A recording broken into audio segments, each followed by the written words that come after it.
नमस्कार। Seat scanner में आज हम बिहार के पूर्व उप मुख्यमंत्री के विधानसभा सीट को स्कैन करने जा रहे हैं। ये सीट कटिहार जिले की है और इस सीट का नाम भी कटिहार ही है। तो आज हम कटिहार विधानसभा क्षेत्र को स्कैन करेंगे सीट स्कैनर में, और आपको यह भी बता दूं कि यहां से विधायक बिहार के पूर्व उप मुख्यमंत्री तारकिशोर प्रसाद हैं। जो पहला चुनाव कटिहार में हुआ था 1957 में, और तब दो विधायक जो है चुने गए थे, एक एससी वर्ग से और एक सामान्य वर्ग से। बाबूलाल मांझी और सुखदेव नारायण सिंह यहां पर विधायक बने थे। कुल 17 विधायक अब तक कटिहार ने चुने हैं, जिसमें सर्वाधिक 5 विधायक कांग्रेस के रहे हैं। तो बीजेपी भी उनसे पीछे नहीं है, बिल्कुल बराबरी पर है। बीजेपी ने भी यहां से 5 बार चुनाव जीता है।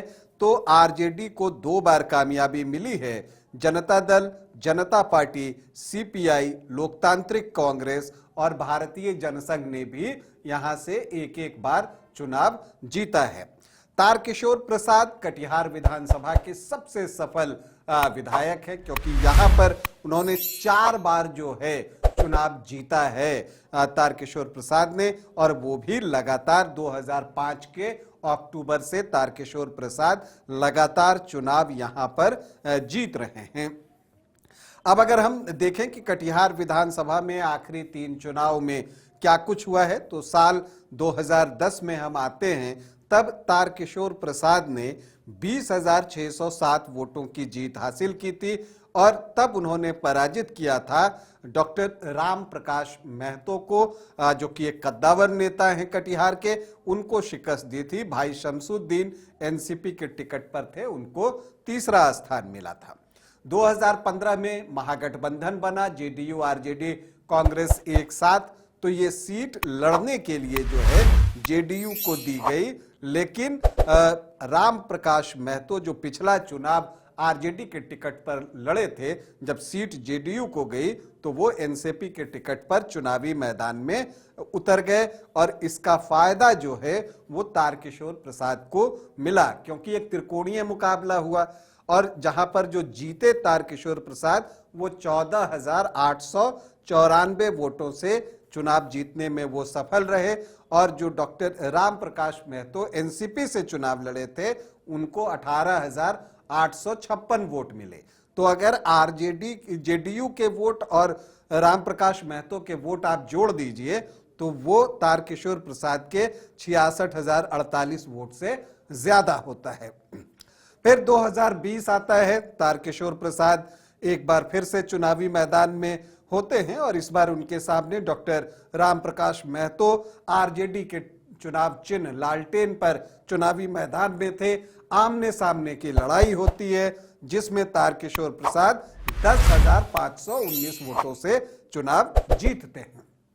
अब इस बार क्या होगा, इस पर सबकी निगाहें लगी हुई हैं। तो देखिए, आपको एक चीज तो बता दूं कि बीजेपी से तो कोई वैकेंसी है नहीं, तारकिशोर प्रसाद ही यहां से चुनाव लड़ेंगे। अब आरजेडी की अगर हम बात करें तो वहां से कुछ दावेदार हैं। एक तो डॉक्टर राम प्रकाश महतो का नाम स्वाभाविक रूप से सबसे आगे है, चूंकि कई चुनाव यहां लड़ चुके हैं, और वो कटिहार में चुनाव भी जो है जीत चुके हैं 2 बार, साल 2000 में और 2005 फरवरी में।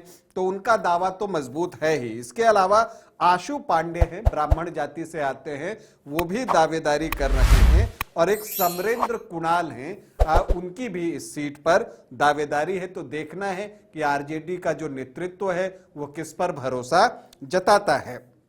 अब अगर आप यहाँ के जातीय समीकरण को देखें, तो जो अनुसूचित जाति के वोटर्स हैं वो 9.96% हैं। एसटी वोटर्स यहाँ ठीक ठाक संख्या में हैं, 6.36%।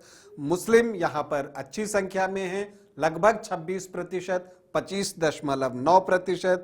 यादव 6 से 7%, राजपूत 2 से 2.5%, भूमिहार 1.5 से 2%, ब्राह्मण 6 से 6.5%, कोयरी 1 से 1.5%, कुर्मी 4 से 5% और वैश्य 11 से 12%। तो जो एमवाई है वो आपको 32-33% के आसपास दिखेगा। और अगर आप इधर एनडीए के जो परंपरागत वोटर्स हैं उनको देखें तो वो भी आपको 35-36% के आसपास दिखेंगे। तो एक कांटे का मुकाबला बनता है, लेकिन यहां पर धानुक वोटर्स की संख्या अच्छी है, 4.5-5%, मल्लाह भी हैं 3-4%, और बंगाली समाज और कायस्थ जाति के भी यहां पर वोटर्स हैं। तो वो किन की तरफ जाते हैं, जो अदर ओबीसी ईबीसी बच जाते हैं 14 से 16%, उनका रवैया क्या होता है, इस पर कटिहार का परिणाम निर्भर करेगा। तो देखना यह है कि क्या तारकिशोर प्रसाद लगातार 5वीं जीत हासिल करते हैं या इस बार कटिहार में लालटेन जलता है। जो भी होगा वो हम आपको जरूर बताएंगे। अभी आपसे अनुमति चाहेंगे, इजाजत दें, नमस्कार।